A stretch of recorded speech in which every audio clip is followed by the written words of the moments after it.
السلام عليكم ورحمة الله وبركاته، حبايب قلبي فراويل، ازيكم حبايبي؟ عاملين ايه؟ وحشتوني كتير كتير. انا بشكر اخواتي وحبايبي اللي بيدعموني باللايك والاشتراك، يا رب يدومكم في حياتي نعمة. اخواتي وحبايب قلبي ما تحرمش منكم ابدا، ولا من كومنتاتكم الجميلة وسؤالكم عليا. كل سنة وانتم طيبين، ورمضان كريم عليكم وعلى عيالكم وعلى بيوتكم. ويا رب يجعله شهر كريم وشهر خير علينا وعلى أمة محمد. اللهم أمين يا رب العالمين، ويشفي كل مريض ويرزق كل مشتاق. اللهم أمين يا رب، بحق أيام مفترجة عندك. هتتكلمي عليا فراويله معايا يا حبايبي، كذا موضوع هتكلم فيه. طبعا كله يا حبايبي بيعمل شنط رمضان، ربنا يزيد الناس كلها. طبعا احنا شفنا طبعا ام جنى وغيرها وغيرها وغيرها. وصدفة طبعا، ويعني بسم الله ما شاء الله، ربنا يكتر من خير الناس. وبيوزعوا شنط، ومجنى طبعا ديت يا حبايب قلبي يا حلوة شوفين، طلع على التيك توك واليوتيوب والفيسبوك، وبصوا نفتح الحنفية تنزل لنا ام جوجو. ما تتهدي يا ام جوجو شوية، في ايه بالظبط؟ هو ما فيش على المنصة اللي انت واخواتك؟ ما تتهدوا حبتين تلاتة بقى. طبعا عمالين يا حبايبي يفرقوا في شنط، وربنا يزيد الناس يا رب. بس دي حاجة ما بينكم وما بين ربنا، ودي تجارة ما بينكم وما بين ربنا. ما فيش داعي ان انتوا تصوروا، ما فيش داعي ان انتوا تطلعوا. انتوا كده كده بتوزعوا الناس تعرفوهم، وناس انتوا اللي عارفينهم. بدليل ان في ناس كتير داخله لكم احنا عايزين شنط، ساعدونا. اذا كنت انت تقولي لهم انا ما بعرفش الف وما اعرفش اروح ما اعرفش اجي، لا يا ست الكل، اقفي في حته في مدغم الناس كلها عارفاها. قولوا لهم انا هبقى واقفه في الحته الفلانيه الساعة كذا، والناس الغلابة يجوا اطعميهم من خير ربنا واديهم. طالما انت بتعملي خير، انت بتعملي الخير، ما تبصيش بقى لأي حاجة تانية. طبعا انت يا ام جنى، طبعا ام صدفه، كل اللي يقول لها تقعد تشتم. لا انا عارفه ناس معينه، انا بدي الناس معينه. ست الكل، طب بتصوروا ليه طالما انتوا بتدوا الناس معينه وليكوا ناس خاصه بيكوا؟ خلاص انتوا عبوا الشنط بتاعتكم وردوهم للناس اللي انتوا عارفينهم. ما فيش داعي بقى تذلوا الناس وتخلوا الناس كده تبقى مشتاقه للحاجه ومش عارفه تاخد منكم حاجه، وكل واحده لسانها متلفح بيها. انتوا بتعملوا الخير وبتتاجروا مع ربنا، خلاص. مفيش داعي للتصوير، بس لازم تجيبوا حق الشنط تالت ومتلت وتلاتين. ولازم طبعا اللي انتوا خير اللي انتوا عملتوه يخش لكم اضعاف اضعاف المصاريف اللي انتوا دفعتوها، والا ما تبقيش يا انت يا ام جنى. طبعا صدفه ديت بيجي لها من باب الله والناس اللي بتدعمها. مش هنتكلم على صدفة، عشان صدفة ما بتدفعش حاجة من جيبها، كله من جيوب اللي خارج ومن جيوب الداعمين، وهم الداعمين اللي ايه بيبعتوا لها.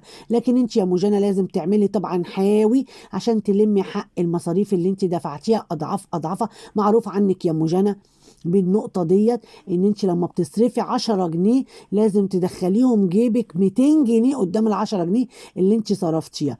ايوه يا موجانة، وربنا عمال يأثر فيك، بقيت شكل انبوبة البوتاجاز من شوية. ما من نيتك السودة. يا لهوي، اتهدوا بقى شويه بقى، مفيش على المنصه الا انت واخواتك. والبت ام فرحات، ام فرحات عامله عمايلها في السعوديه، جايه لها البت ام فرحات، ليها فقره معايا يا حبايبي.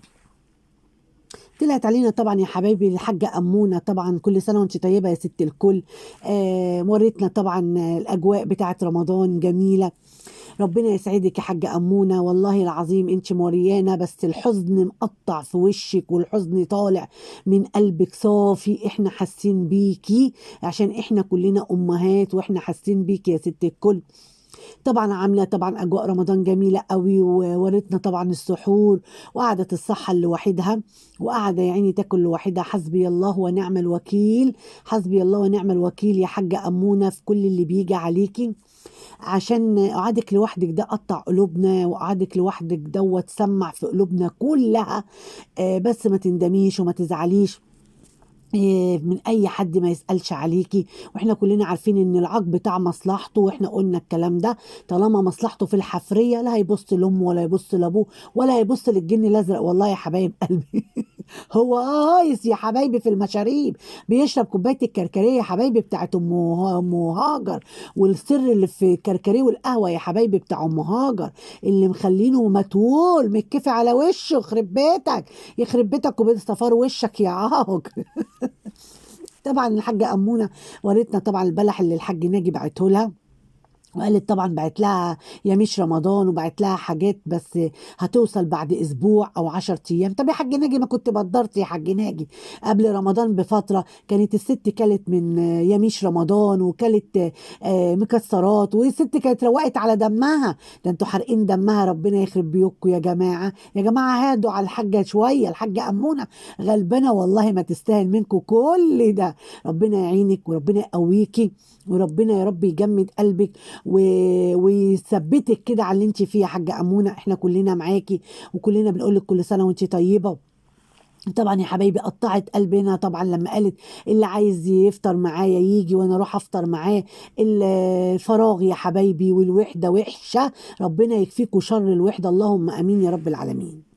طلعت طبعا يا حبايبي الحاجة بطاطا طبعا عاملة طبعا عزومة. يعني هي ما تعتبرش عزومة يا حبايبي، حاجة على القد كده، بس ما علينا. كل سنة وانت طيبة يا حاجة بطاطا.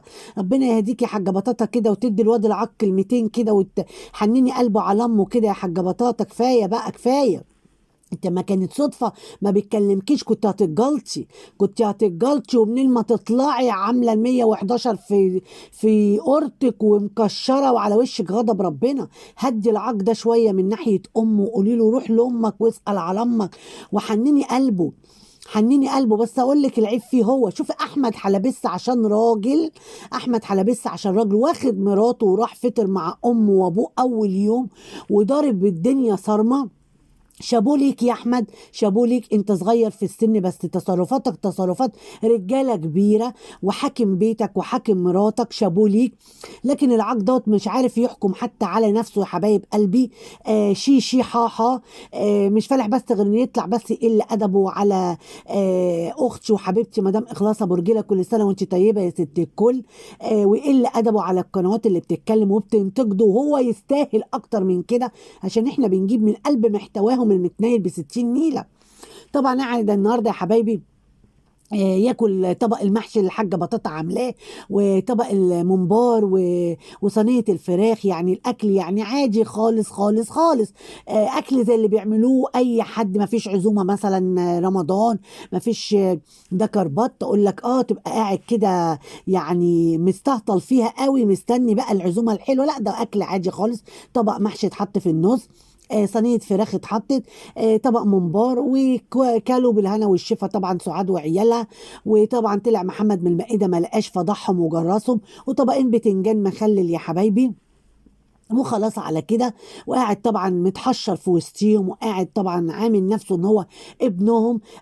وقاعد رامي امه الست الغلبانه، الست المكلومه، الست الوحيده قاعده في الدنيا الوحيده. حسبي الله ونعم الوكيل، بامر الله يخلصوا منك سليم، هيخلصوا سليم بامر الله. كل اللي انت بتعمله في الحاجه امونه، ربنا كبير والدنيا سلف ودين.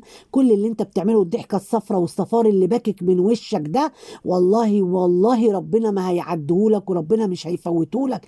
كسرة خاطر الست الكبيره، الست الغلبانه اللي قاعده لا حول ليها ولا قوه، وانت قاعد عامل عزوه وعامل لما مع عيله الحفريه. لما بص عاملينك شرشوبه شرشوبة في رجليهم. الله يخرب بيتك يا شيخ، الله يخرب بيتك وبيت اللي شكلك. انت بصراحة ربنا عار عار على المصريين. لا المصريين معروفين بالشهامة والرجولة، والشباب كله قاعد مع اهله وقاعد في وسط اهله. ومن ضمنهم مين اهو حلبس اهو، يعني عديلك اهو اللي متجوز اخت مراتك الصغيره، واخد مراته قاعد في وسط ابوه وامه. هو ده الاصول، هو ده الاصول. المفروض كنت سحبت شحبر وخدتها ورحت فطرت مع امك الست الغلبانه، الست المكلومه. وبيت الحفريه ديك قاعد الشهر كله مش مشكله، الشهر طويل.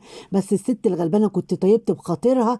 بس يلا مش مشكله، عند ربنا ان شاء الله كل اللي بيحصل دوت. وربنا ما بيفوتش الهوس يعني الهمسه كده يا حبايب قلبي. وربنا كده يهدي الحال، وربنا يصبر قلبك يا حاجه امونه. ربنا يصبر قلبك على ما بلاكي يا حبيبتي. طلعت علينا يا حبايب ام فرحات، ام فرحات في العمره يا حبايبي، يا لهوي يا لهوي يا لهوي يا لهوي على التصوير. وبصوا الشورتس نازل وعلى التيك توك ناس منزله وهي بتحضن في الكعبه وهي بتعيط. ايه خد يا بت، مين بيصورك يا بت وانت بتحضني الكعبه وبتعيطي او بتبصي للكاميرا كده؟ مين بيصورك يا ام فرحات؟ يعني بص المكان ليه هيبه، والمكان انت رايحه كده معاملتك مع رب العباد، تصلي وتعبدي ربنا وتدعي ربنا. لكن لا، التصوير والشو لازم يبقى في كل حاجة، لازم.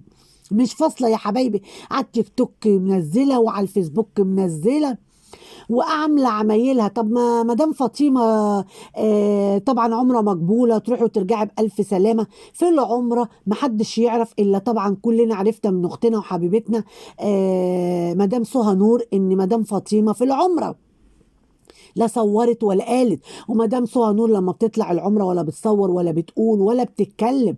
اشمعنى دي؟ لا لازم دول يا حلوه شوفيني والتصوير وهي حاضنه الكعبه وهي بتعيط، حتى هناك بتعيط وبتنوح، يخرب بيتك. نواحه نواحه نواحه وفقريه حتى عندي، يعني الارض الطاهره بدل ما تدعي وتصلي يعني تعبد رب العباد وتدعي كده، لا لازم تفتح وهي بتعيط، لازم تفتح وهي بتدعي لطنط ايمان.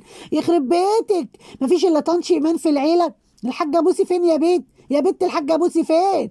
كله طنط ايمان، ما انت عشان سايبه عندها عيالك البنتين لازم تدعي لها. قص النصايب طنط ايمان دي يا بيت، والله هي دي اللي ملبساكي في الحيطه. طنط حشر، طنط خرقي دي مش طنط ايمان خالص. طنط ايمان رجعت تبيع الفوانيس تاني يا حبايب قلبي. اخواتي وحبايبي اللي بنتجمع بالليل في البسات، ايه طنط ايمان رجعت تبيع الفوانيس تاني يا حبايبي، اللي عايز يروح يشتري منها فانوس. الست قاعده يا حبايبي بالترابيزه لفه بيها يا حبايبي، بتاكل عيشها، بتجري على اكل عيشها، الله يكون في عونها. والتانيه قاعده يا حبايبي تدعي لها. ما سمعناش دعت لباباها، ما سمعناش دعت للحاجة بوسي، لا الدعاء كله لتنشيمان. يخرب بيتك انت وتنشيمان في يوم، يخرب بيوتكم يا ناس، يخرب بيوتكم. لا تدعي لطنط ايمان لا تعيط، لا تدعي لطنط ايمان وتعيط. الله يخرب بيتك انت وطنط ايمان في يوم واحد يا شيخ. ومعنا حبايبي طبعا طلعت علينا طبعا صدفة، طلعت من المستشفى الحمد لله على السلامة يا صدوفة. صدفة تهمد؟ لا والله ما تهمد يا حبايب قلبي. فيديوهات وبستات وبستات وفيديوهات وايه، يا خراشي يا خراشي يا خراشي يا جماعه. في يعني كان في طبعا ايام وفي ضغوطات قبل رمضان والناس بتحضر، والناس طبعا يعني ما فيش وقت للفيديوهات والبثات. انا مش عارفه الناس دي بيجيبوا وقت منين، الله الوكيل يا حبايبي. بصراحه حطيت ايدي في الشق منهم، الناس اللي طالعه 24 ساعه بثات وفيديوهات دي، وما فيش عندهم حاجه اسمها يعني مش فاهمه. المهم ما علينا، ربنا كده يلهيكوا في حالكم. طلعت يا حبايبي طبعا عبت الشنط وخدت طبعا الاستاذ قيامية قيبها وطلعت تجي تفيق شنط رمضان فين؟ في البلد عندهم. الله الله، اشمعنى البلد يا صدفة؟ اشمعنى البلد؟ واخدة طبعا جوزها ورايحين لجوز خالتها الشيخ يفرقوا هناك في البلد. طب ويعني انت رايحه يا حلوه شوفيني ورايحه تتمنظري قدام اهلك ونازك في البلد؟ طب ما اللي بيفرق ده بيفرق في شارع وهو نازل وهو ماشي، حد غلبان، حد من اللي بيلموا الكمامه من الشوارع، الناس اللي تعبانه ديت والناس اللي ظروفها تعبانه. مش لازم تدب المشوار البلد اخر الدنيا عشان خاطر توزعي الشنط هناك وتودي الشنط لجوز خالتك عشان جوز خالتك ماسك جمعيه. قال لا ده انت بتعملي سبوبه بقى انت وجوز خالتك. طب ما تطلعي لله، اللي بيطلع لله ده بيطلع لو نزل من باب بيته وقابل حد في وشه يا حبايبي هيديله ويرضيه، صح ولا لا؟ إيه اللي هيخليك تدب مشوار اخر الدنيا؟ الناس معينه، والناس انت مولد النبي الناس دي، شنط مدارس الناس دي، رمضان الناس دي، عيد كبير الناس دي. يا ستي ما تفرقي على الناس كلها وراضي الناس كلها زي ما ربنا ما بيراضيكي. راضي الناس كلها، انت مش دافع حاجه من جيبك. ده الناس دي يعني الناس بتبعت لك ان انت تعملي خير وتوزعي، خلاص وزعي بما يرضي الله. فرقي في مصر، فرقي في الحته اللي عندك، فرقي يعني خلاص ما فيش عندك في مصر غلابه وما فيش عندك في المنطقه عندك غلابه تدب المشوار اخر الدنيا عشان تروحي تدي لجوز خالتك يفرق ويعمل الجمعيه بتاعته. لا لا غلط، غلط غلط يعني. واللي كاتبين لك نفسنا عايزين شنطه، احنا محتاجين شنطه، لا انا بدي الناس معينه. ليه بتكسري بخاطر الناس؟ وليه يعني بتكسفي جبهه كده للناس؟ راضي الناس، خلي ربنا يراضيكي. ده انت كنت تعبانه يعني شفتي الموت بعينك، وكنت في المستشفى، لا حول ليك ولا قوه يعني. راضي الناس وفرقي وتعمي الناس زي ما ربنا ما بيطعمك. اطعمي الناس، مش شرط يعني يبقى ناس معينين هو دول اللي انت مسلطه عليهم اي حاجه تجيلك، للناس دي بس. راضي بقيه الناس. ولازم قرايب كريم، ولازم شنطه لسيد، وشنطه لامه مش عارفه ام وليد، وشنطه لام هاجر، وشنطه لمين وشنطه لمين. انت بتدي للناس اللي قاعده عندك بيخدموكي. انت بتدي للناس اللي قاعدين عندك بيخدموك وشايلين لك صفا ومتوليين لك صفا ومتكفلين لك بصفا، هم دول اللي انت بتراضيهم وبتديهم. انت ما بتراضيش الغلابه يا صدفه. ومع العلم ان انت ما بتدفعيش من جيبك، يعني مش زي ام جانا مثلا بتدفع من حر مالها وبتدفع من فلوسها وجايبه من فلوسها وجايبه من خيرها. لا، انت جايبه من الناس وكمان مستخسره في الناس. الله يعينك على حالك بصراحه، الله يعينك على حالك. بس حبايب قلبي، انا قلت افتح معاكم شويه كده عشان القناه طبعا ما تقعش. بقالي 3 ايام ما نزلتش حاجه وغلط على القناه، فقلت اتكلم مع اخواتي ومع حبايبي. وكل سنه وانتم طيبين. وحشتوني وحشتوني قوي قوي قوي اخواتي وحبايبي. ان شاء الله بامر الله هفتح بس الساعه 1، نقعد برضو مع بعض كده نص ساعه ولا حاجه، اتكلم مع اخواتي وحبايبي عشان خاطر وحشوني قوي قوي قوي. واستنوني يا حبايبي بس الساعه 1 بامر الله. حبايب قلبي، لو عجبكم الفيديو لايك واشتراك، والسلام عليكم ورحمة الله وبركاته.